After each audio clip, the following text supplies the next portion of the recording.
Ladies and gents, boys and girls, welcome back to BB's Customs. I'm Rich, and today, finally going to try and get this bike started.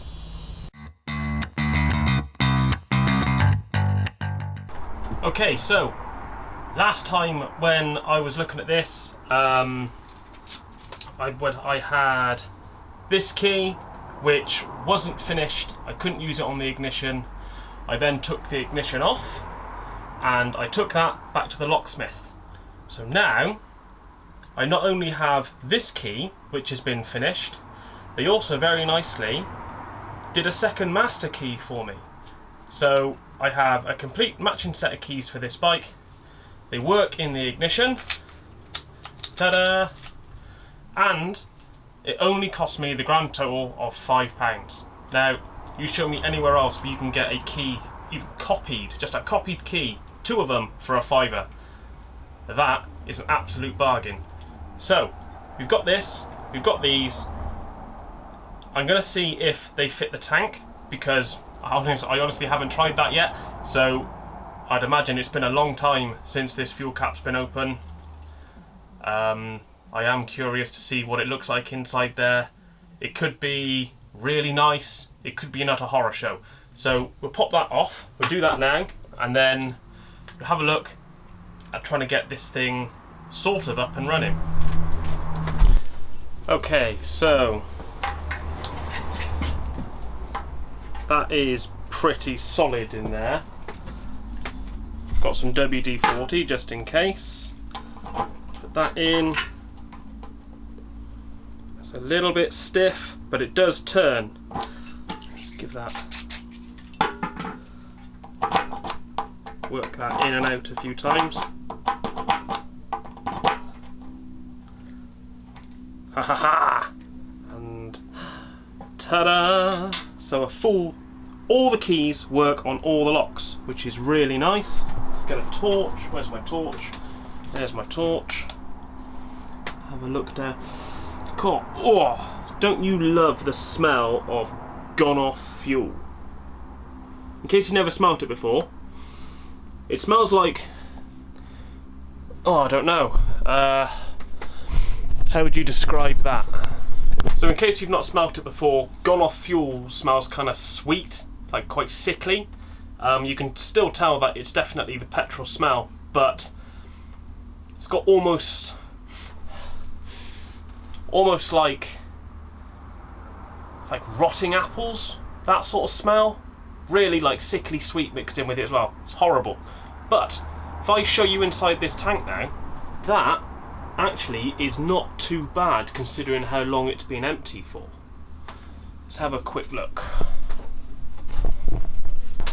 So in we go, get a light in there. So that is actually remarkably clean. So that's one incentive to try and actually use this tank instead of getting another one. So that's a bonus. Okay, so we're going to put the ignition back in. Not going to bother bolting it, literally just going to plug it in and just hang it over there for now because it's all going to come apart again anyway. So that just plugs straight back into that plug like that. Lovely. That can just sit on there. Now, battery-wise, the battery for this never turned up. Apparently there was something amiss with the order, so I cancelled that because what I actually want to do is spend a bit more money and get a much smaller compact battery because it just makes it easier to hide later on. So for now, I have pinched the battery off my Virago, which is a lot bigger than what this battery needs to be, but there's plenty of juice in this which will turn the engine. So before we actually attempt that, I'm just going to do a few sort of pre-flight checks just to make sure that, you know, I'm not going to do any damage with it because it's been a long time since this has opened. So things I'm going to do, I'm going to take the spark plugs out, I'm going to squirt a little bit of WD-40 into the cylinders because there's been no oil circulating, they've not moved, they might have actually like stuck to the balls. So a little bit of penetrative oil in there will help them move for the first time in a long time. I'm going to check the oil just to make sure there is actually some oil in there, and I am going to run it first I'm going to take there isn't any fuel in this, so I'm not that worried. There will not be any fuel in the carbs, so I'm not worried about that either. When I plug it in, we're just going to check what lights work and just see if the engine turns for now. If the engine turns alright, then I'll pop a little bit of fuel in. Well, we'll take the tank off and I'll pop the fuel straight into the carbs. And just see if it tries to fire at first. Because, you know, there's 101 things which could stop this thing from not have any spark. The electrics might be shot, pistons might be shot, points might be gone, all sorts. Fingers crossed, you're just going to press that button and it's going to turn a bit and then fire, probably fill the shed with a lot of smoke, but it's worth a go, right?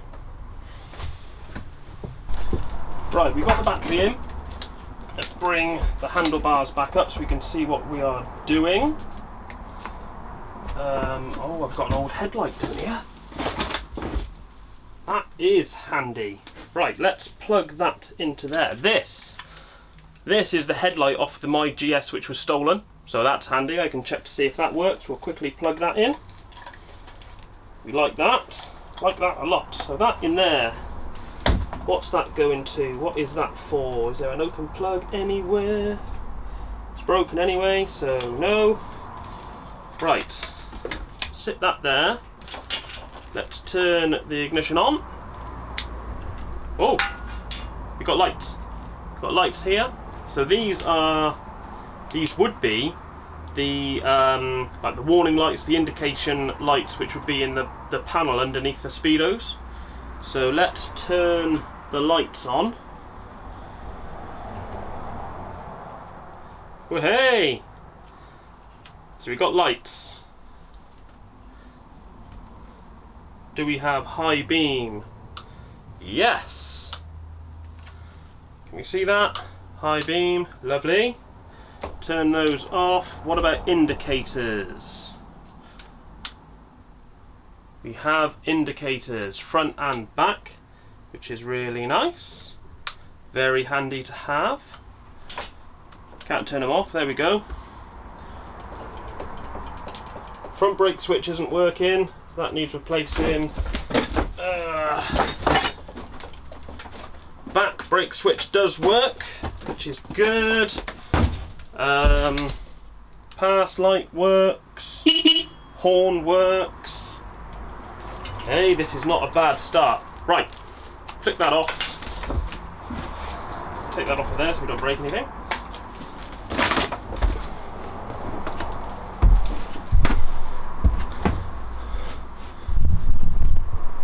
Okay, that's quite a good start. So, let's quickly whip these spark plugs out, squirt some oil in, we'll check the oil level in the engine, and then we'll just see if it turns.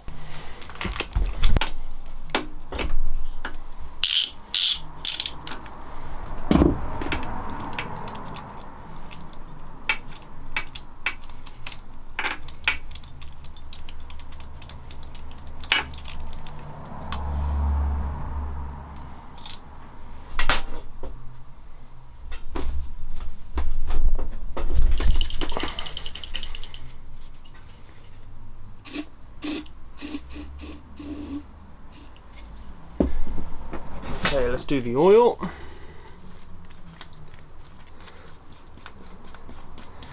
Normal 10W40 you put in this if you're ever interested. Okay, and if you look on there, look, that is actually really nice clean oil, and there's plenty of it, so I'm not worried about that. Let's put that back in there. Okay, moment of truth. Ignition on. Not worried about the choke. Now Suzuki's, most Suzuki's, I don't know if they all do, I think they all do, but you've got to pull the clutch in because it won't start without it. Engine on run.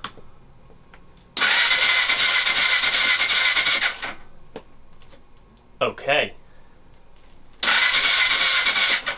Very nice.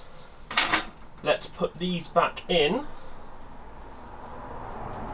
Just see if it sparks the WD-40 in there. It won't be obviously a very good run because, you know, it's WD-40.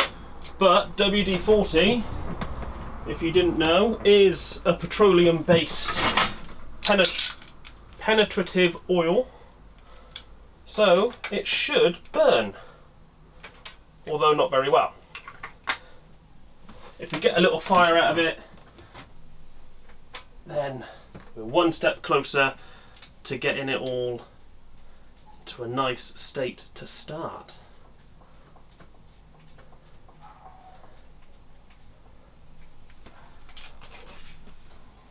Where's the plug? There it is. Let's do that up. Little nip. Put that back on there. Okay. Try again.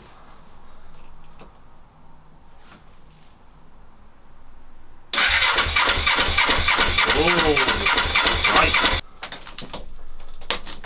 You had a nice little rumble. So what shall we do? What should we do? I'm going to take the tank off. I am going to pour a little bit of fuel down just to fill the float bowls up, really. I don't want to put too much through it because if there's any crap in the carbs at all, I don't want to flush that through into the engine because I know I'm going to have to take these carbs off. I know they're going to be filthy. This is just to see if it starts. If it starts, we'll stop it pretty quick and then make a decision from there, I guess. So to get the tank off, this has got lots of fittings underneath all of this. So whilst we're at it, I'm going to take all the back plastics off and just expose the subframe as well, which hopefully will give us a bit better access to everything under here. Oh, I need to remember where the bolts are to take this off. But yeah, we'll soon find out.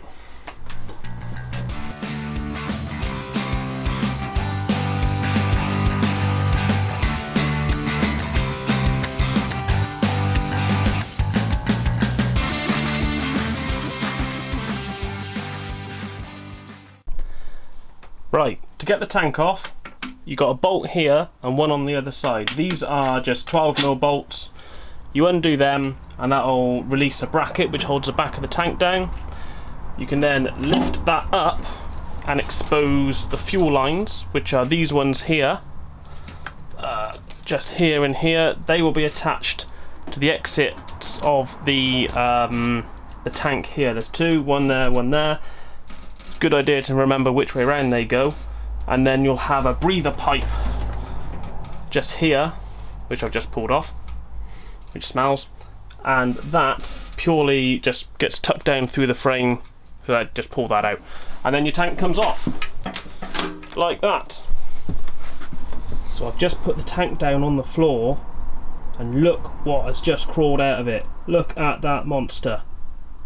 That bolt there, that's a 10mm bolt. I don't know what to do about that. I am a big girl when it comes to spiders, so I might have to go and get the other half to come and sort him out. Yes, let's do that. I'm going to leave the shed. Got some fuel in a syringe. There is a fair bit in there. I've just been playing with this, and there's a lot of movement in this tap, which makes me believe that maybe the seals have gone in there. So what's that? That's on reserve and prime. We're going to put it on prime, and we are going to not use that hose. We're going to use this hose and just pop a bit of fuel in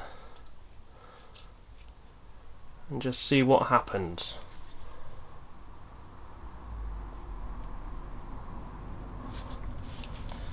Okay, let's see if it starts. Ignition on. Choke.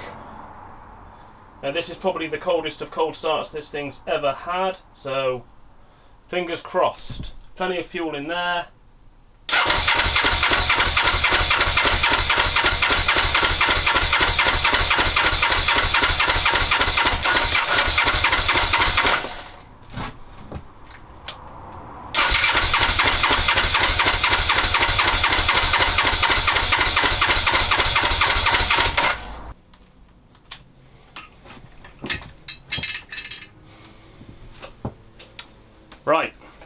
no dice. So, what should we check? First, I'll take the spark plugs out and just see if I'm actually getting a spark. If I'm not, then there's no point in carrying on. I'll have an electrical problem somewhere. Could be the coil packs are shot, or all sorts. But we'll take each one out individually and just see what happens for now.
Spark on there, definitely got spark on that.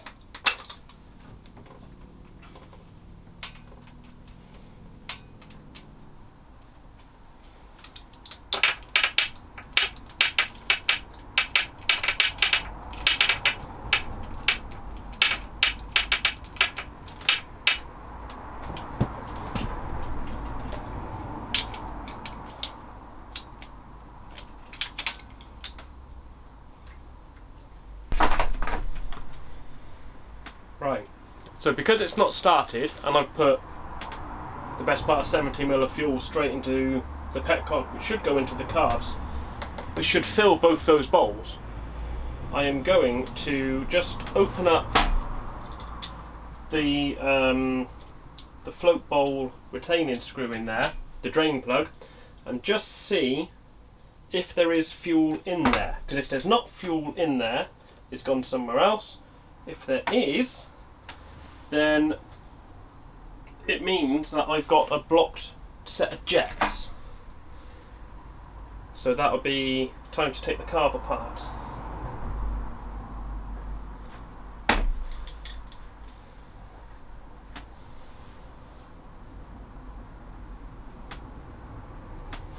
That doesn't want to move.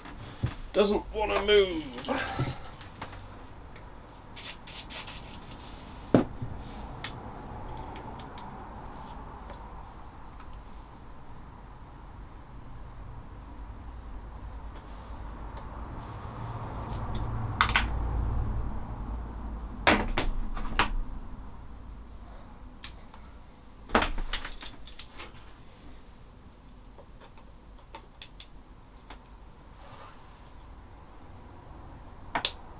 Go. Right. So there is fuel in that bowl. What about this side?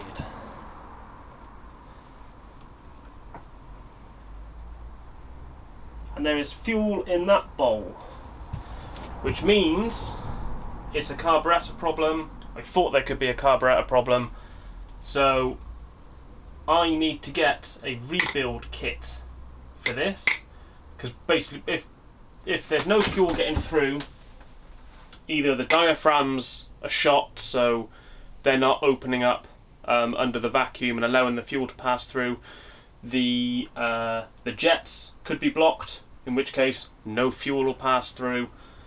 If it's getting into the bowl, it means the floats aren't stuck and the float valve isn't stuck, which is nice, but I've got a jet problem. So for now I'm going to write down what I need to do, because I keep forgetting. Take the airbox off, take the carbs off, rejet or clean the jets out, put it all back together again and try again. Turn that ignition off. I also need to put the battery back on my Virago, otherwise I can't get to work in the on Monday, which would suck because I wouldn't get any money and I won't be able to buy the rebuild kit. Vicious circle. What else? Right. Oh, yes. The benefit of having a bike stolen and then smashed to bits and then stripping apart means conveniently when you have a similar bike to have a bit of a project on, you've got lots of spare parts.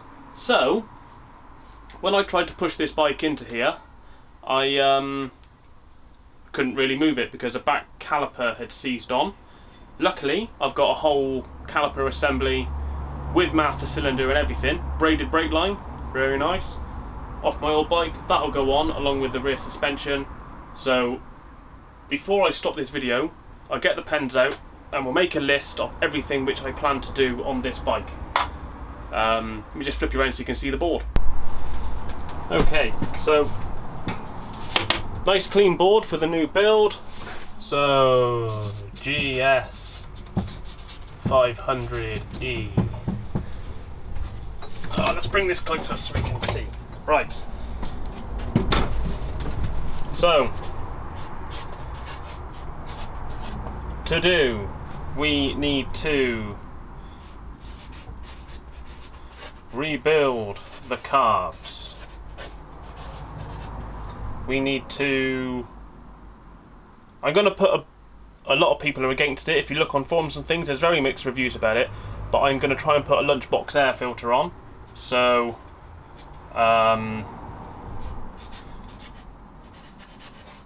K&N filter,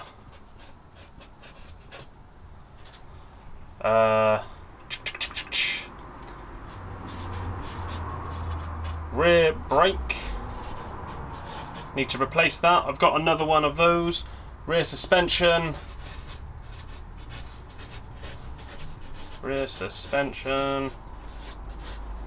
front suspension. Now I said in the very first video that I wanted to do a front end swap on this.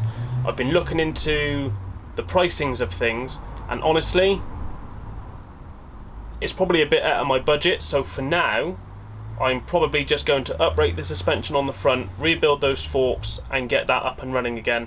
So we're going to refurbish forks. Now I'm going to put some better springs in there as well. It's got the standard GS springs in at the moment, but I'll get some Sonic springs sent over from America. I've used them before. They're awesome. They make such a difference to the feel of the bike. So they'll be nice and fresh. We need to sort. We need to cut the back off, rebuild the back.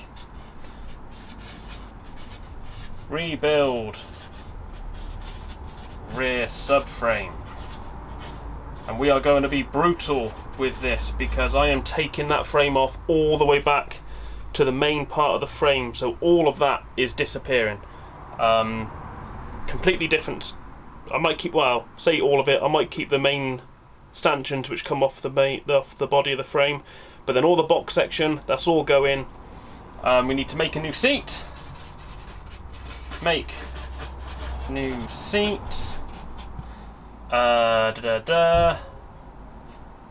Light board for the front. No, light is LI, not LA. Light board. Front. Speedo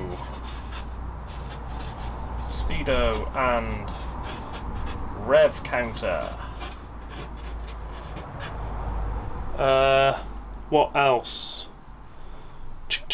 If I can get that engine running, I'm of two minds. I might take it out, I might do a complete rebuild on it.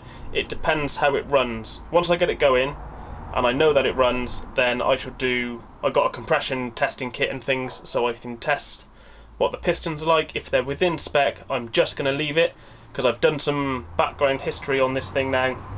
I looked up the reg, and the last time it did an MOT it had like 22,000 miles, which is nothing really. There shouldn't be anything wrong with that engine. So fingers crossed, once I get it going, that'll be it. What else? Handlebars. New handlebars. Handlebars, not pars. Get rid of that. So I'm going to go for, I like Renthal style bars, sort of like motocross style bars. I've got a set of them already to put on, some nice sleek black ones. Cost a £5 off of Facebook. Brilliant place for finding spares if you ever need to. So they'll go on, which means I need to change the top yoke on that if I'm keeping the forks, which luckily, ta-da, I have one from my old one. So that'll fit straight on, and I can put the rental bars straight into there. It's winning, more money I don't need to spend. What else? Front brake.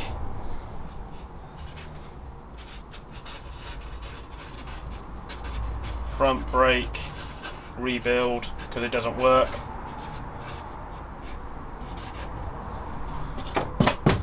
Put that back up there, up to here. Electrics, all electrics, because I'm sure I'm going to find gremlins all the way along, so I'm going to have to redo all of them just to play it safe. Tyres,